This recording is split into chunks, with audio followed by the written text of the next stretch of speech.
Ça y est, je viens de finir donc de colorier le fond de mon sac à dos. Donc là, on n'a pas utilisé le pot de peinture.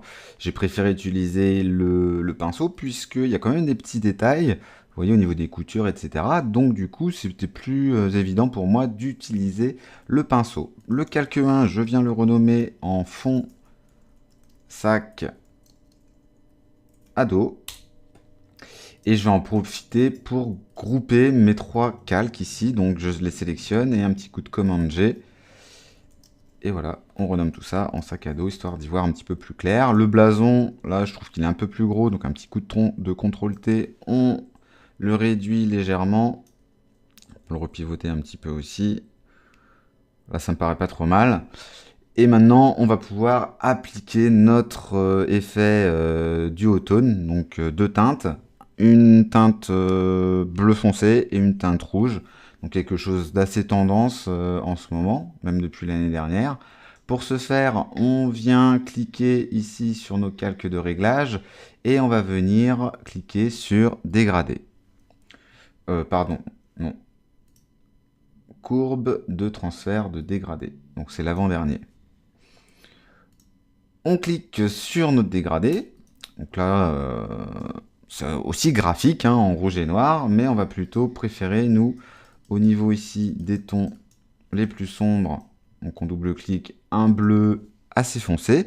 Donc au niveau de la valeur hexadécimale, on vient taper 29 2F 5F, donc un bleu très foncé, et au niveau des valeurs donc les plus claires ici, on vient se positionner en E12 034, donc un rouge assez pétant.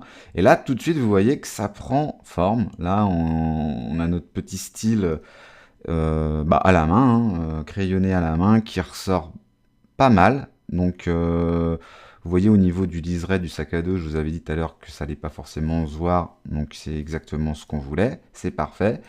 La lanière, elle est pas trop mal aussi. Pour l'instant, on va rester comme ça, mais on va peut-être booster un petit peu plus les luminosités et les contrastes. Donc, on va pouvoir recliquer sur la courbe de transfert de dégradé et sur les calques de réglage et on va venir cliquer sur luminosité contraste. Au niveau de la luminosité, on peut peut-être la booster un petit peu plus, on va la mettre à 30. Le contraste aussi, le mettre à 5. Vous voyez, si j'éteins et que je rallume, c'est un petit peu plus boosté tout ça. Et pourquoi pas maintenant jouer aussi un petit peu avec l'exposition. Donc, calque de réglage, exposition. Ici, on va faire quelque chose d'assez léger. On va se mettre en 0,10. Au niveau du décalage, on va se mettre en moins 0,015. Et au niveau de la correction gamma, à 0,90 à peu près. On va venir maintenant supprimer cette petite barrière ici qui, je trouve, qui n'est pas très esthétique. Donc, on va se repositionner sur l'arrière-plan. On va venir prendre notre outil pièce, même l'outil tampon, puisque là on va essayer de récupérer de la matière de la manche. Donc outil tampon, on va se mettre à peu près à 60, entre 60 et 70 au niveau de l'opacité. Au niveau de la dureté, donc on appuie sur CTRL et ALT, et puis on va se mettre en dureté à 0, donc on bouge la souris vers le haut pour se mettre à 0%. On appuie sur Alt, vous voyez, pour récupérer de la matière au niveau de la manche.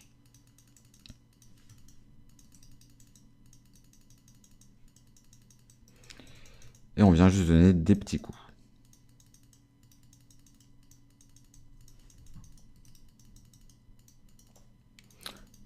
Je pense qu'on va même utiliser le tampon pour tout. Si on réactive notre filtre, vous voyez, courbe de transfert. Ouais, parfait, ça se voit pas. Donc très bien. On peut continuer.